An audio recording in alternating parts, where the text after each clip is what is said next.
Un gusto saludarles, queridos estudiantes. Les saluda el abogado Patricio Javier Montero Vélez, diplomado en Derecho Constitucional y Derechos Fundamentales en la Universidad Estatal de la Ciudad de Cuenca y magíster de Ciencias Políticas en la Facultad Latinoamericana de Ciencias Sociales Flaxo de la Ciudad de Quito.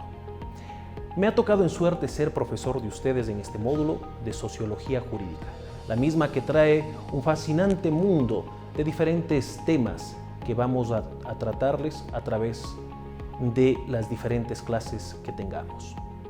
Para esto necesito indicar que la sociología es una disciplina científica que se encarga de estudiar a la sociedad, sus estructuras, instituciones, relaciones sociales, procesos de cambio y conflictos. En tanto que la sociología jurídica es una rama de la sociología que se encarga de estudiar las interacciones entre el derecho y la sociedad, analizando cómo las normas jurídicas influyen en el comportamiento social y cómo a su vez el contexto social influye en la creación y aplicación del derecho.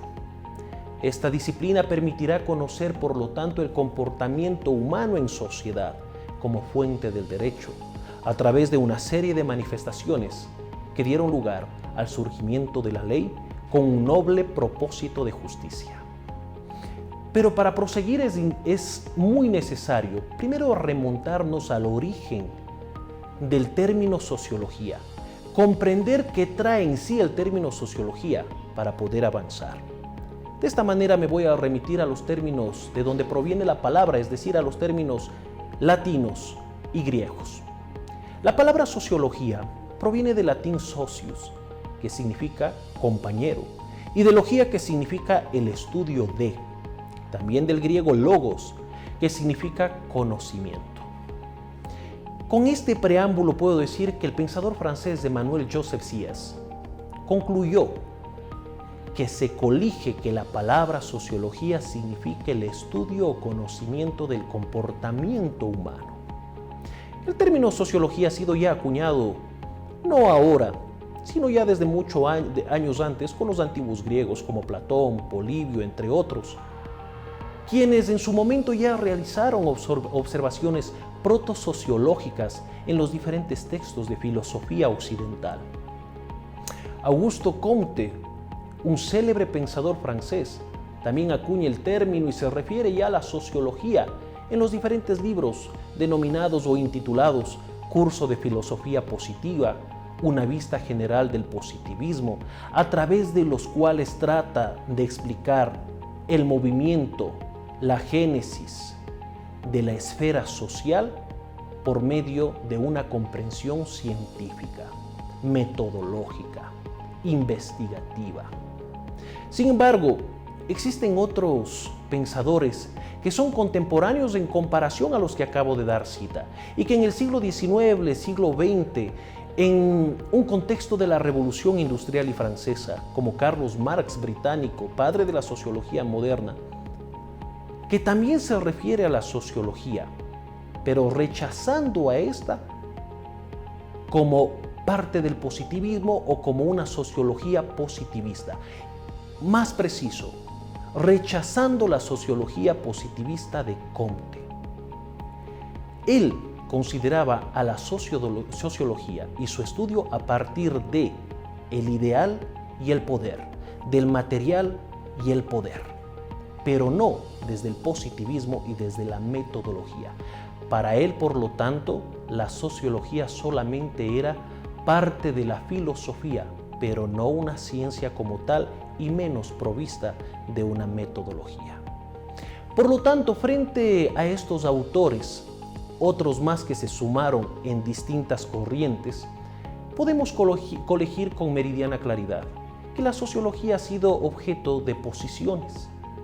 Es decir, existen quienes consideran a la sociología como el estudio del comportamiento humano desprovisto de un método. Y existen otros pensadores, como Comte, por ejemplo, que acabo de citar, que consideran que la sociología es el estudio del comportamiento humano provisto de un método positivista, que le permite adquirir precisamente la categoría de ciencia, llegando incluso a denominarla física social o simplemente sociología. La sociología en este punto podemos decir que se puede identificar como la ciencia entonces para estos autores que trata sobre las determinaciones sociales que inciden en la conducta humana, pero que están provistas de un método para poder ser investigadas. ¿Cuál es el método? Los parámetros, como por ejemplo la estructura social para identificar a la clase alta, a la clase media, a la clase baja, a la burguesía, al proletariado, al empleador, al trabajador, con sus diferentes conflictos, controversias y problemas, generándose de esta forma una clasificación útil, metodológica, que le permite convertirse en ciencia. Vean ustedes entonces que Nicolás Maquiavelo, Thomas Hobbes, John Locke, Jean-Jacques Rousseau fueron hitos en el nivel de conocimiento de la sociología, no como ciencia, sino como parte de la filosofía. A lo largo de la Edad Media se consideraban estos autores a la sociología como el simple estudio de las relaciones sociales o de la sociedad definidas filosóficamente, por lo que recibió el nombre de pensamiento social. No obstante, Augusto Comte, ya citado, y otros como Henry de Saint-Simon, trata la sociología como ciencia y considera que esta rama del saber estudia la ciencia del hombre a través de metodologías parecidas a las de las ciencias naturales, pero desde distinta perspectiva. Él, a través de este método y de esta ciencia de la sociología, busca explicar las leyes que a su vez explican los hechos sociales. Algunos aspectos importantes a considerar sobre la sociología como ciencia son los siguientes: objeto de estudio, método de investigación, teorías sociológicas, aplicaciones prácticas. En cuanto al estudio o al objeto de estudio, el objeto de estudio es la sociedad en su conjunto, los individuos, los grupos y las estructuras sociales formadas entre ellos, con el objetivo de comprender cómo se organizan y funcionan las sociedades, así como los factores que influyen en su desarrollo y transformación. Otro aspecto es el método de investigación, métodos científicos como la observación participante, las encuestas, las entrevistas, los análisis de datos cuantitativos y cualitativos, entre otros, para recopilar datos, analizar patrones sociales, formular teorías y realizar predicciones sobre el comportamiento humano en sociedad. Otro aspecto son las teorías sociológicas, como el funcionalismo, el conflicto, el interaccionismo simbólico, el estructuralismo, el posmodernismo, entre otros. Estas teorías ayudan a comprender diferentes aspectos de la sociedad y a explicar fenómenos sociales y complejos. Aplicaciones prácticas es otro aspecto, porque la sociología se utiliza en el diseño de políticas públicas, en la planificación urbana, en la gestión de recursos humanos, en la investigación de mercado, entre otros campos. La sociología comprendida como ciencia, entonces, ligada al derecho, se ramifica en sociología jurídica, toda vez que el derecho es el producto de un hecho social. Y para comprender esta idea, solo debemos remitirnos al porqué. ¿Por qué a un hecho social? Porque el hecho social es lo que da paso a la formación de la sociología como ciencia. Y para ello tenemos que remitirnos a las primeras formas u organizaciones jurídicas que fueron hechos sociales que permitieron el nacimiento de la ley o de cualquier tipo de ordenamiento jurídico, desde luego. Tal es el caso de la familia patriarcal, donde el padre era la autoridad máxima, verbo y gracia, o como ejemplo, la situación en Roma.